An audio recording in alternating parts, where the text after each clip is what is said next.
తిరిగి BCN news కి స్వాగతం. సీఎం హోదాలో ఉండి కూడా చంద్రబాబు దిగజారి మాట్లాడుతున్నారని మాజీ మంత్రి ఆర్కే రోజా విమర్శించారు. జెండా పండుగ రోజు సీఎం చంద్రబాబు మహిళల్ని అవమానించారని అన్నారు. మహిళలు డబ్బులకు ఆశపడేవాళ్లుగా చిత్రీకరించడం సిగ్గుచేటని అన్నారు. మహిళలపై చంద్రబాబు చేసిన వ్యాఖ్యలకు క్షమాపణలు చెప్పాలని డిమాండ్ చేశారు. జెండా పండుగ రోజు వీడియో కెమెరాల సాక్షిగా చంద్రబాబు నాయుడు మహిళల్ని అవమానించాడు. ముందుగా దానికి ఈ రాష్ట్ర మహిళలందరికీ చంద్రబాబు నాయుడు క్షమాపణ చెప్పాలి. ఆయన ఇచ్చిన సూపర్ 6, సూపర్ 7 హామీలు అమలు చేయమని మహిళలు ఎక్కడ అడుగుతారో అని ముందుగానే ఎదురు దాడి చేసి ఏ విధంగా మహిళల్ని అవమానించారో నిన్న అందరూ కూడా గమనించారు. పల్లె వెలుగు బస్సులో స్టార్ట్ చేసి 1 year అయిందని జెండా పండుగ రోజు జెండాను ఎగరవేసి ఆ పల్లె వెలుగు బస్సులో మహిళల్ని ఎక్కించుకొని కట్ట దగ్గర ఉన్న తన ఇంటికి తీసుకువెళ్లి భోజనాలు పెడతానన్న పేరుతో ఏ విధంగా అవమానించి వాళ్ళ ఆత్మస్థైర్యాన్ని దెబ్బతీశాడో టీవీల సాక్షిగా ఈ రాష్ట్రంలో ఉన్న మహిళలందరూ కూడా గమనించారు. మహిళల్ని ఎవరు ఏమిచ్చినా వెంపర్లాడే వాళ్ళలాగా, డబ్బుకు ఆశపడే వాళ్ళలాగా, అసలు ఎంత నీచంగా చంద్రబాబు నాయుడు చిత్రీకరించాడో చూస్తుంటే చాలా రక్తం మరిగిపోతుంది. ఈరోజు చంద్రబాబు లాంటి డర్టీ పాలిటిషియన్ ఈ దేశంలోనే ఇంకొకరు లేరు అని కేసీఆర్ గారు చెప్పినప్పుడు కొంతమందికి అర్థం కాలేదు. కానీ ఈ రోజు పూర్తిగా అర్థమైంది. చంద్రబాబు నాయుడు లాంటి dirty politician one and only Chandrababu నాయుడే. ఆయనకి ఎవరు పోటీ రాలేరు, ఎవరు సాటి కూడా రారు డర్టీ పాలిటిక్స్ చేయటంలో. ఆయన చెప్పిన వ్యాఖ్యలు ఏంటి తెలుసా? అమ్మా, మీరు 2000 ఓటుకు తీసుకుంటే ఆ తీసుకున్నోడు 2 లక్షలు సంపాదించాలనుకుంటాడు, మీకు ఎలా మంచి చేయగలుగుతాడు అని చెప్పి సిగ్గు లేకుండా కళ్ళు అరపకుండా ఆయన చెప్పే నీతులు చూస్తే అసలు ఎవరికైనా కూడా కోపంతో రగిలిపోతారు. ఎందుకంటే ఒసామా బిన్ లాడెన్ ప్రపంచానికి శాంతి పాఠాలు చెప్తే ఎలా అందరూ నవ్వుకుంటారో చంద్రబాబు నాయుడు నీతులు చెప్తే అలాగే. అసలు ఓటుకి నోటు అనే పరిచయం చేసిన వ్యక్తి చంద్రబాబు నాయుడు. ఎన్టీఆర్ గెలిపించుకున్న ఎమ్మెల్యేల్ని లాక్కొని ఎన్టీఆర్ కి వెన్నుపోటు పొడవటానికి అదే డబ్బును వాడాడు.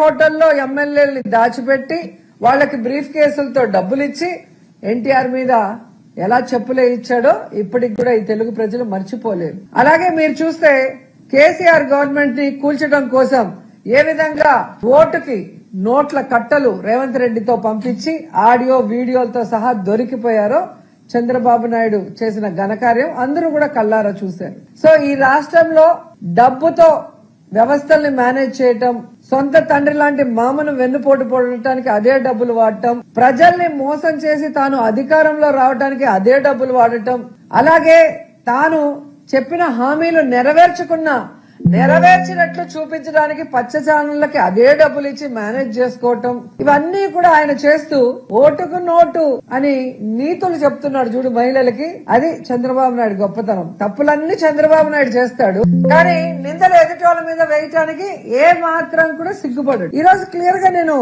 చంద్రబాబు నాయుడు గారిని అడుగుతున్నాను. చంద్రబాబు నాయుడు గారు, మీకు 2 ఎకరాలు ఉందని అందరికీ తెలుసు, ఈ రాష్ట్రంలో ఉన్న వాళ్ళందరికీ. ఆ 2 ఎకరాల్లో 1 ఎకరా మీ తమ్ముడికి పోతుంది. మరి 1 ఎకరాతో రాజకీయాల్లోకి వచ్చిన మీరు ఈ రోజు 1,00,000 కోట్లకి ఎదిగారు అంటే ఇదే విధంగా దోచుకొని ఎదిగారని మీరు ఒప్పుకుంటున్నారు కదా. మరి మీ మీద ఎంక్వైరీ చేసి మిమ్మల్ని ఏం చేయాలో ఒకసారి మీరు చెప్పండి.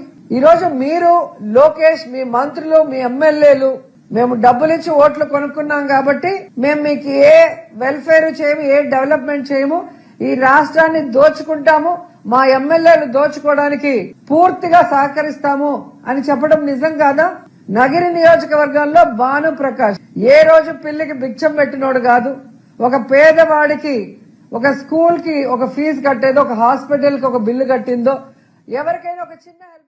వైసీపీ అధినేత జగన్మోహన్ రెడ్డి వ్యవహార శైలిపై అసెంబ్లీని బహిష్కరిస్తున్న పార్టీ ఎమ్మెల్యే తీరుపై BJP MLA P Vishnukumar Raju తీవ్ర స్థాయిలో ధ్వజమెత్తారు. జగన్ ను ఎవరో పక్కదారి పట్టిస్తున్నారని, అసెంబ్లీకి రాకుండా ఇంట్లో కూర్చుని కలలు కనవద్దని హితవు పలికారు. విశాఖలో మీడియా సమావేశంలో ఆయన మాట్లాడుతూ శాసనసభకు హాజరు కాని వైసీపీ ఎమ్మెల్యేలకు రానున్న 2029 ఎన్నికల్లో ప్రజలు ఎలా ఓటు వేస్తారని ప్రశ్నించారు. 11 మంది ఎమ్మెల్యేలను గెలిపించిన ప్రజలను వైసీపీ అవమానపరుస్తోందని, అసెంబ్లీకి రాని ఎమ్మెల్యేలకు ప్రజలు వేసిన ఓటు వృధా అవుతోందని విష్ణుకుమార్ రాజు వ్యాఖ్యానించారు. ప్రత్యేకమైన రోజు రేపు 17వ తారీఖు అసెంబ్లీ సమావేశాలు మొదలవుతున్నాయి. అట్లాగే రేపు భోగాపురం ఎయిర్పోర్ట్ కూడా మొదలవుతుంది. అట్లాగే మొట్టమొదటిసారి ఆంధ్ర రాష్ట్రానికి మా నేషనల్ అధ్యక్షుల వారు నితిన్ నవీన్ గారు కూడా రేపే రాబోవటం జరుగుతుంది. సో ఒక 17వ తారీఖు ఆగస్టు ఒక ప్రత్యేకమైన దినంగా విశాఖపట్నము భారతీయ జనతా పార్టీ గుర్తించవలసిన అవసరం ఉంది. అట్లాగే రేపు అసెంబ్లీ సమావేశాలకి జగన్మోహన్ రెడ్డి గారిని కూడా మీరు తప్పనిసరిగా అసెంబ్లీకి రావాలి. ఒకవేళ మీరు రానటువంటి పరిస్థితుల్లో మీ ఎమ్మెల్యేస్నన్నా పంపించవలసిన అవసరం ఉంది.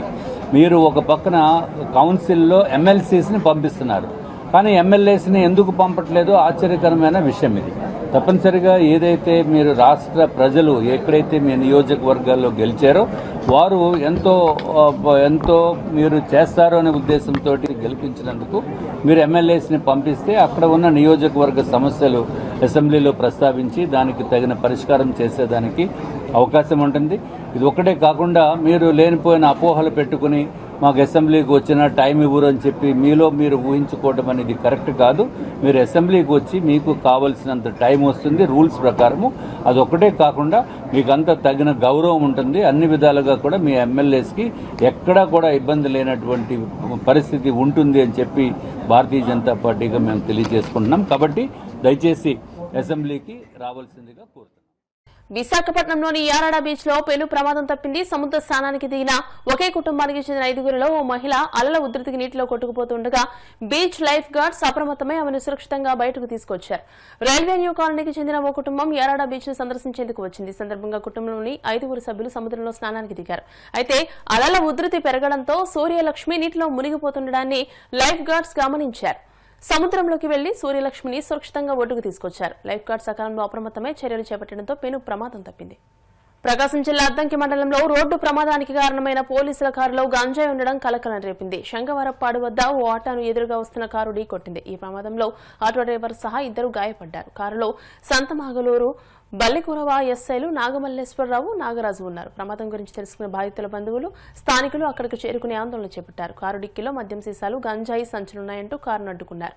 ఈ ఘటనపై దర్శి డీఎస్పీ బాలమురళీకృష్ణ మీడియాతో మాట్లాడారు. దొంగతనాలపై దర్యాప్తులో భాగంగా అద్దంకి మండలం ధర్మవరం ప్రాంతానికి పోలీసులు ప్రైవేటు వాహనంలో వెళ్లారు.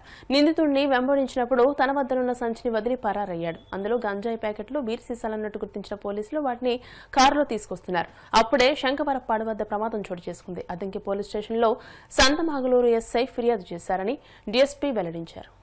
వార్తలు ముగించే ముందు ముఖ్యాంశాలు మరోసారి. ఏపీ అసెంబ్లీలో కొనసాగుతున్న ప్రశ్నోత్తరాలు. శాసనసభలో 8 డ్రైన్ ఆధునీకరణపై సభ్యులు అడిగిన ప్రశ్నలకు సమాధానం ఇచ్చిన మంత్రి నిమ్మల.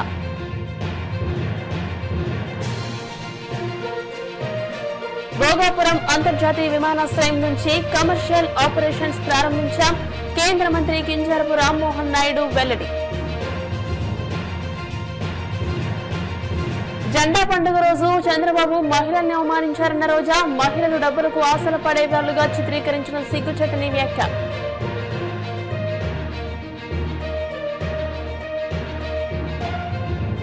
శాసనసభకు హాజరు కాని వైసీపీ ఎమ్మెల్యేలకు రానున్న ఎన్నికల్లో ప్రజలు ఎలా ఓటు వేస్తారు? వైసీపీ తీరుపై బీజేపీ ఎమ్మెల్యే విష్ణుకుమార్ రాజు ధ్వజం. ఈ వార్తలు ఇంతటితో సమాప్తం. మరిన్ని వార్తల కోసం BCN digital YouTube channel, Facebook page ని ఫాలో అవ్వండి. అప్డేటెడ్ వార్తల కోసం ప్లీజ్ సబ్స్క్రైబ్.